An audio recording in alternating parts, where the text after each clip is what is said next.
Hello, j'espère que tu vas bien. Aujourd'hui, je vais te refaire un vlog podcast dans les rues de Bali. Je suis en train de rentrer à la maison et j'ai envie de te parler d'un sujet qui me tient à cœur. Donc le sujet, c'est comme d'habitude sur la loi de l'attraction et sur le silence intérieur. Et aujourd'hui, j'ai envie de t'inviter à la réflexion sur une thématique qui est assez importante. Elle va t'aider à clarifier en fait la raison pour laquelle tu recherches à vivre certains désirs et pourquoi ces désirs-là sont tellement importants pour toi et pourquoi tes désirs sont tellement à l'image de tes blessures. Comment tes blessures et tes désirs sont tellement connectés l'un avec l'autre. C'est vraiment de ça que j'ai envie de te parler aujourd'hui. Ce que moi je t'invite à faire, donc évidemment dans un premier temps tu dois déjà identifier tes désirs, tu dois savoir pleinement ce que tu as envie, ça c'est la première chose.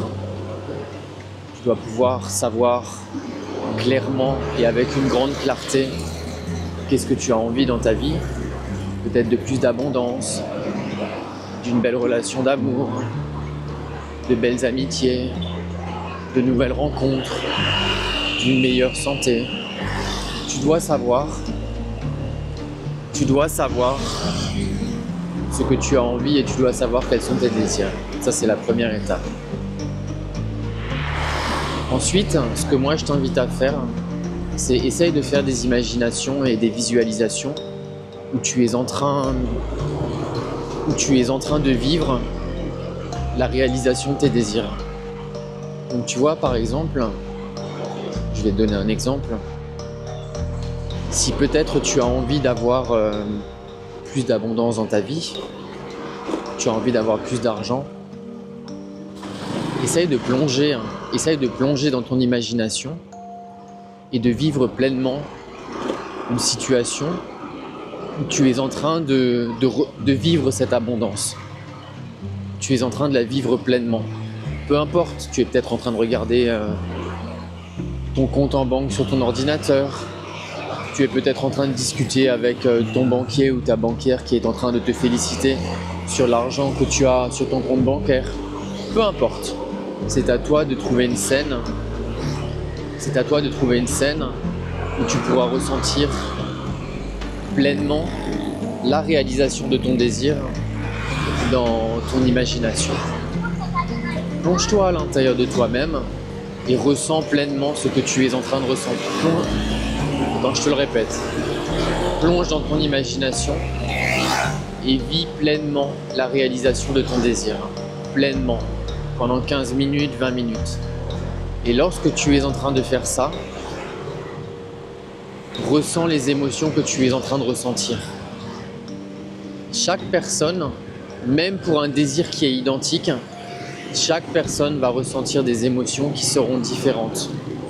Je te donne un exemple. Si par exemple, toi, tu as envie d'avoir de plus d'abondance financière et que moi, j'en ai aussi envie, par exemple, il se peut que moi, ce que j'ai envie de ressentir, c'est de la sécurité. Mais peut-être ce que toi, tu vas ressentir, ce sera tout simplement de l'abondance. C'est pour ça qu'il est tellement important que tu vives ton désir dans ton imagination et que tu identifies les émotions que tu es en train de ressentir au moment où ton désir il est réalisé. Mais il faut vraiment te prendre le temps de plonger dans ton imagination et de ressentir pleinement ton désir qui est en train d'être réalisé à l'intérieur de toi-même. Il faut vraiment se prendre le temps, calmement avec toi-même, de plonger à l'intérieur et d'identifier pleinement quelles sont les émotions que tu es en train de ressentir alors que tu es en train de vivre ton désir qui est pleinement réalisé dans ton imagination. Lorsque tu as bien identifié les émotions que tu ressens alors que tu es en train de vivre ton désir réalisé, ces émotions-là, en général, sont à l'image de tes blessures et de tes épreuves. Je te le répète, les émotions que tu ressens, alors que ton désir est en train de se réaliser pleinement, ces émotions-là sont à l'image de tes blessures et de tes épreuves. Qu'est-ce que ça veut dire? Si par exemple dans ton enfance, tu as des épreuves de manque ou que tu as hérité d'une blessure transgénérationnelle de manque de l'un de tes ancêtres, parce que ce manque est ancré en toi, tu cherches à accomplir un désir d'abondance dans ta vie. Un désir d'abondance où tu vas ressentir de la sécurité. Donc c'est bien en fait, c'est bien si tu arrives à faire le lien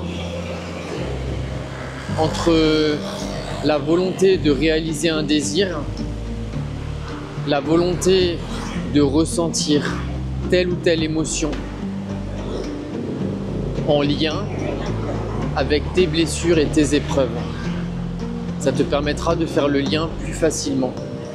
Tu vois, tu vas peut-être te dire, ok, j'ai envie de plus d'abondance dans ma vie. Et en y réfléchissant, tu vas te dire, ah oui, effectivement, j'ai eu une enfance où on était dans le manque. On n'avait jamais assez d'argent pour nous. On en avait toujours besoin de plus parce qu'on était toujours dans le besoin et on a toujours été pauvre. Et aujourd'hui, tu as ce grand désir d'abondance, de ressentir cette sécurité qui va venir combler ce manque que tu ressens à l'intérieur. Ça, c'est une première étape qui est très importante parce qu'en identifiant la blessure que tu ressens, qui est quelque part à l'origine de ce désir que tu souhaites réaliser, tu vas pouvoir, en fonction de diverses thérapies, diverses pratiques, diverses visualisations ou imaginations, tu vas pouvoir venir combler cette blessure, cette épreuve. Tu vas pouvoir venir la guérir et en la guérissant, ce désir, si tu as encore envie de le réaliser, il va se réaliser beaucoup plus facilement. Pourquoi? Parce que ce désir ne sera plus le résultat d'un manque, mais il sera juste le résultat de la volonté de vouloir vivre une expérience. Mais une expérience qui sera beaucoup plus saine, parce qu'elle ne sera pas le résultat d'un manque. Aussi longtemps qu'il y a du manque, il y aura très certainement un blocage au niveau de la réalisation de nos désirs. Pourquoi? Parce qu'en fait, ton désir va vibrer le manque. Et en vibrant le manque, il va attirer encore plus à toi dans ta vie de manque. Souviens-toi que tu obtiens dans ta vie et tu manifestes physiquement dans ta vie qui toi tu es à l'intérieur de toi-même. Tu reçois physiquement dans ton existence qui toi tu es en termes d'énergie. Donc si ton énergie est une énergie de manque, si ton énergie est une énergie de trahison, si ton énergie est une énergie quelque part négative et de résistance, alors c'est ce que tu vas recevoir dans ta manifestation physique. Et très souvent, très souvent, les gens n'arrivent pas à réaliser leurs désirs parce que leurs désirs sont inconsciemment le reflet de leur manque intérieur. Tu vois ce que je veux dire? En fait, tu as des blessures et des épreuves émotionnelles dont tu n'es peut-être même pas conscient, qui n'ont pas encore été guéries. Et comme ils n'ont pas été guéris, tu as cette espèce de vide à l'intérieur de toi-même qui cherche à se combler avec des manifestations physiques. Mais Mais aucune manifestation physique ne peut jamais combler un manque intérieur. Ce manque, tu dois d'abord le guérir consciemment. Et lorsqu'il a été guéri, alors tu peux manifester beaucoup plus sainement ce que tu demandes. Donc voilà, c'est tout ce que je voulais te dire pour aujourd'hui. N'hésite pas à réécouter ce podcast parce que les informations sont selon moi quand même extrêmement importantes, que d'identifier en fait la vraie cause de nos désirs, et si cette cause n'est pas une cause de blessure et de résistance, et si c'est une cause de blessure et de résistance, garde à l'esprit que tant que tu ne l'as pas guéri, c'est exactement ce que tu vas continuer d'attirer à toi. Une blessure de manque et une blessure de résistance intérieure. Voilà. Je t'envoie plein d'amour et je te dis à très bientôt.